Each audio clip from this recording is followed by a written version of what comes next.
Good morning. It's true that American physicist Richard Feldman said not to read so much, but I'm here to give you a counter argument to that. Because the human brain, it's like the crown jewel of our body.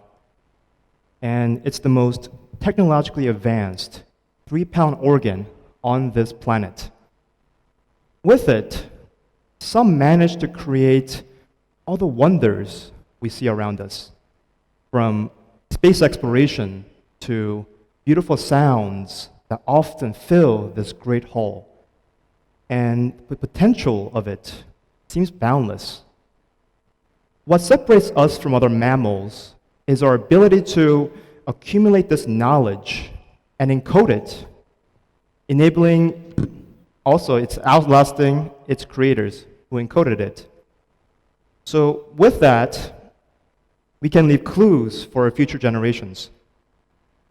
It enables them to contribute their own breadcrumbs along this big trail of mankind's perpetually evolving evolution. And that unique human advantage shines depending on how well we use our words. And books are filled with them. Of course, not all books are created equal, but reading some good ones can teach us 3 important lessons. First, it's writing. Writing is a tricky business. Most people don't get to write past their Facebook and Twitter posts and never develop the proper discipline on how to write properly. And many great examples that we can find, they have books filled with them. So when you read, you see how writing is done. You are going inside the author's brain. You're downloading their expertise. You are thinking as they thought, observing how they communicate their ideas, and exposing yourself to different combination of words that tell better stories. It directly impacts your own writing skills. Second, it's speaking. Knowing how to communicate can be the difference between whether your voice gets remembered or be forgotten. Whether you're pitching an idea to investors, you're asking for a raise, or simply trying to make a connection with someone, but your speaking skills affects the outcome of it. Now, books are designed to hook their readers, and they do that by using curiosity, surprise, and inspiration. The same skills you can use to engage your listeners. Don't let yourself get shut out by failing to connect in a way that sparks the imagination of your listeners. Now, 3, it's empathy. Now, apathy, which is the opposite of empathy, exists in an absence of understanding that other people have feelings. It's a place where violence, racism, and inequality thrives. So you have to open a book, absorb its voice and imagination, and learn to see the world through someone else's eyes. You become fully aware of yourself and others when you get to do that. Reading makes us human. And I believe it's the best tool we have to rent other brilliant brains. But tragically, the importance of reading is getting lost in the noise of digital distractions in modern times. Early this year, the Pew Research Center reported that a quarter of American adults for the past year has not picked up a single book. That's like all people living in Poland times 2. It's a big number. And the number of non-readers has nearly tripled since 1978. This is scary because the adults are the essential role models for young people and children. Without their examples to guide them, the future generation of brilliant brains can lose sight of this great gift we have inherited everyone knows you should be reading more books. But the common excuse that we get is, I don't have time. Let me share something with you. CEOs of companies lead some of the busiest lives in the business world. And yet, on average, they read between 4 to 5 books per month. However, the average reader buys only 1 book a year. And most don't even make it past chapter 1. But the average CEO earns approximately 536 times what the average reader earns in a year. Now, that's a big difference. And that's not by accident. They understand that their priorities, and you always have time for what's important to you. Whether you realize it or not, the choice is yours. I made this choice when I decided to challenge myself to read 1 book a week.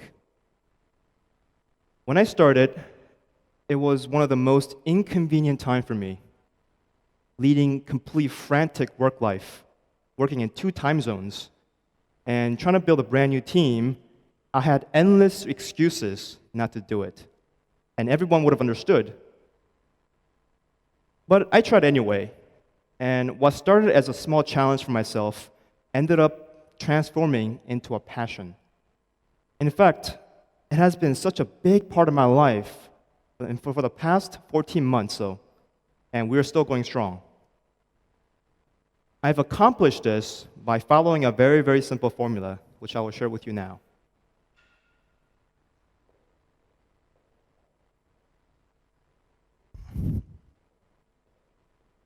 So you take a book, an average-sized book like this, either a physical one, an old-school book, or a digital one, whatever your choice is. Now, the average-sized book is about 75 to 80,000 words per book, which this one contains. And take the beginning, such as the table of contents, the copyright laws, and forwards, and etc. And now take the ending of a book, which includes glossaries, the index, and now you're left with this main body of the book. Of course, if you want to read the beginning or the end, you can keep it in there. But if you don't, well, don't try this at home.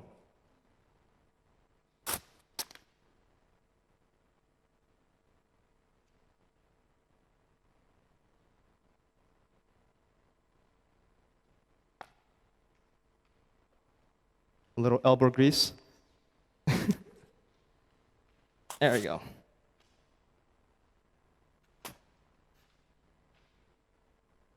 Okay, so you're left with the main body of the book. And now the average person reads about 250 to 300 words per minute.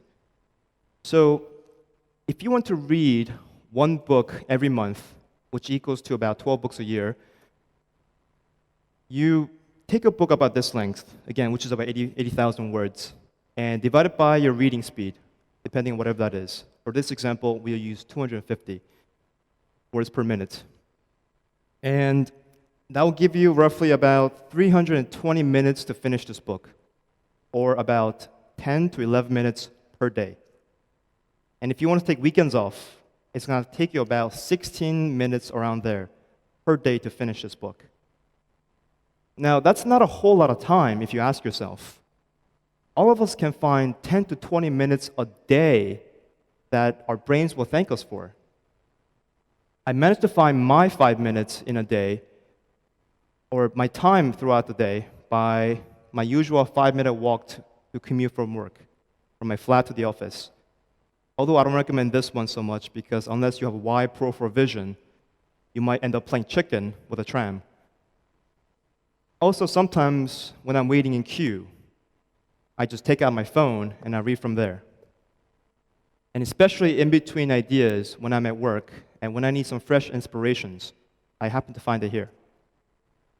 So the most important thing is, when you first start out, Don't try to read just the books. Pick up a number of them.